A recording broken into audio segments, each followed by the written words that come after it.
Welcome viewers of the Awakening Empire, I give you chapter 4 of One Helluva Assassin/Hero. Meanwhile, at IMP, Blitz was currently sitting behind his desk listening to the sob story of a former teacher by the name of Jill Mayberry, who was going on about how she found out her husband was cheating on her with some whore. So she went to house, blew out the brains of her husband, the whore, and then herself. Unfortunately though, the woman had somehow survived a fucking shotgun blast to the face and had made a full recovery, started a family, and was praised as a hero. Jill. She is not a hero. Blitz, who was now feeling scared out of his mind, slumped down in his seat while repeatedly pressing a button for deranged client. However, everyone else paid no attention to the flashing light. Luna was sitting on a couch, holding a picture of a happy family. Moxie and Millie were directly across from her, and Izuku was watching from one side of the room. Moxie was currently aiming a crossbow at the family picture, but was being very hesitant. Millie. Moxie dear, quit shaking, you're going to shoot our only hellhound. Luna. Wow, I feel so loved. Moxie. It's just that, is it really right to do this? I mean, taking out an innocent family, who probably did nothing wrong. Luna. Hey. You don't know they're innocent. This kid probably sets dogs on fire. This girl probably gets off of bullying Australian kids.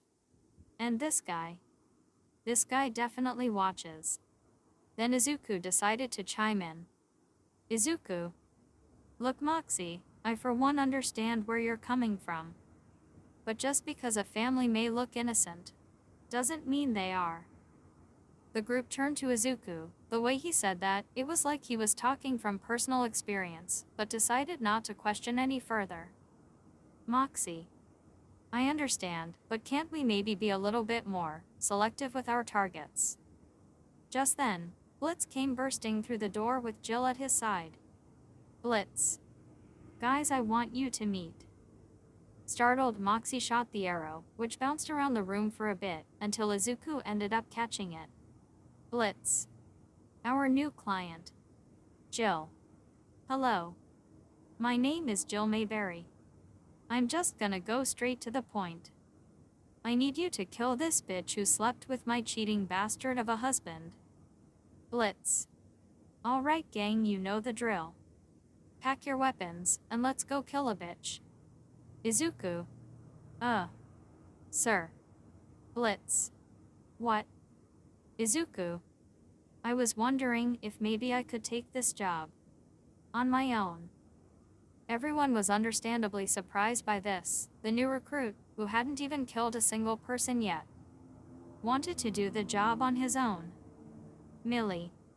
Are you sure you want to do this alone, Izuku? Moxie. I mean, you never killed anyone before. Izuku. I know that. But I guess this could help me gain more experience. Blitz then walked over to him, giving him a suspicious look, as if he had caught on to something. Blitz. Look kid. I can tell you're probably doing this for another reason. I want to know what it is. Plus. Izuku let out a sigh, before look at Blitz. Izuku. Well. The reason I wanted to do this alone is because maybe if I did a decent job, then maybe I could have that. Izuku pointed to the book that allowed them to traverse into the living world. Blitz. Oh, intrigued, and why do you want the book exactly? Smirks got a smoking hot girlfriend up there or something. Izuku's face went redder than his own skin. Izuku. And no. I just want the book because I need to see someone. My mom. Ever since I was diagnosed as quirkless in the living world, my dad ignored me, my sister and her friends bullied me, and beat me to near unconscious. My mom was the only person who ever cared about me and loved me, despite not having a quirk. I just want to see her again, and let her know that I'm okay. Izuku began to tear up, and a few of the IMP crew felt a bit sorry for poor Izuku. Even Blitz felt sorry for the kid. Sure, they were demons and killed people for a living, but that didn't actually mean they don't have feelings. Blitz. Sigh, alright kid, look, if you do a good job, then maybe I'll let you use the book. Izuku turned to Blitz and nodded his head. Izuku. Yes, sir. I won't let you down. Jill then walked up to Izuku, handing him a photo of the woman and her family. Jill. There's the whore I want dead.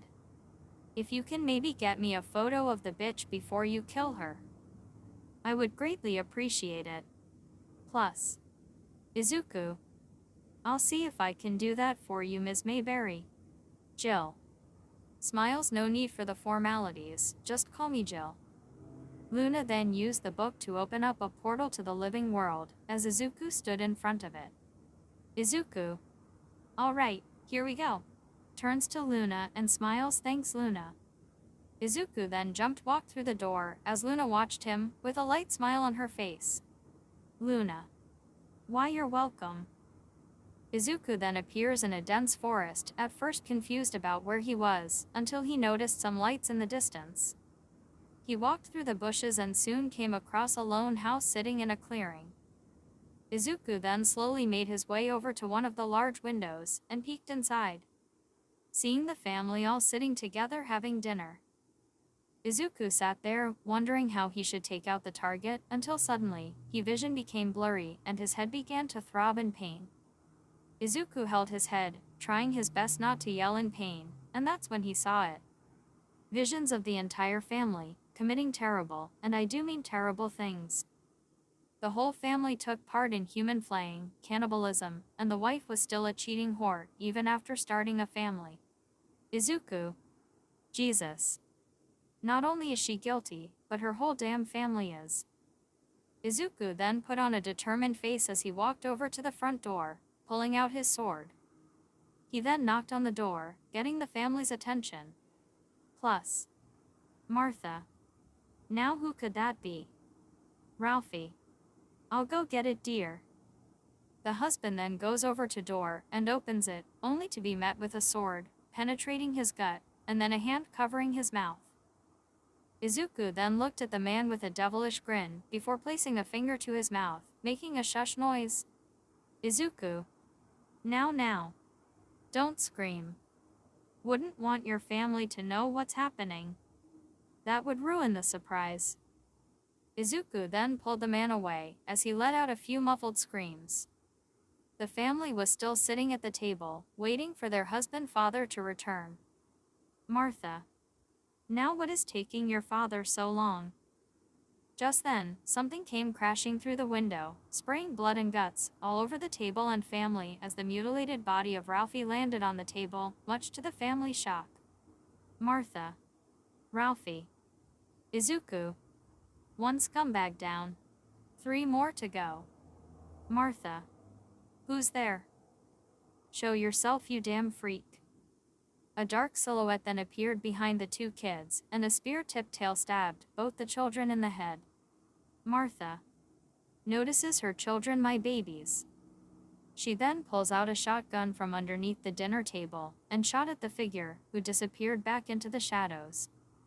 Now in a furious rage, Martha aimed her shotgun all around, determined to kill the bastard who took out her family. Then she heard a noise from behind, but before she could even turn her head, a hand grabbed onto her face, swinging her around, right into a wall. Then a tail wrapped tightly around her neck, keeping her pinned against the wall, as she then looked into the red demonic eyes of Izuku. Martha. Who the hell do you think you are? Izuku. Just someone doing their job. Taking out horrible scum like you and your family. Izuku then pulls out a camera, taking a picture of himself with Martha being strangled by his tail, and he takes a picture. Martha. You. Fucking little shit. I'll have your head on a fucking stake. And I'll minus. Martha was soon stopped by a revolver shoved into her mouth, the barrel pointing upwards towards her brain. Izuku. I would ask that you'd say hello to Jill Mayberry. Izuku. But a much darker place awaits your wretched soul. Farewell, bitch. Bang. Blood, bits of skull and brain matter sprayed all over the wall as Izuku released the now lifeless and headless Martha from his tail. Izuku. Wow. That kind of felt pretty good. Izuku then looked around the dining room, looking at the mess he made with the family. Izuku. Well. My job here is done. He then uses hellfire to set the entire house ablaze, leaving no evidence to be found. As he stood outside, watching the house burn down, he then hears someone from behind. Blitz. Wow. Damn kid. I am impressed. Izuku spun around, seeing Blitz, Millie, and Moxie standing there. Izuku. What the?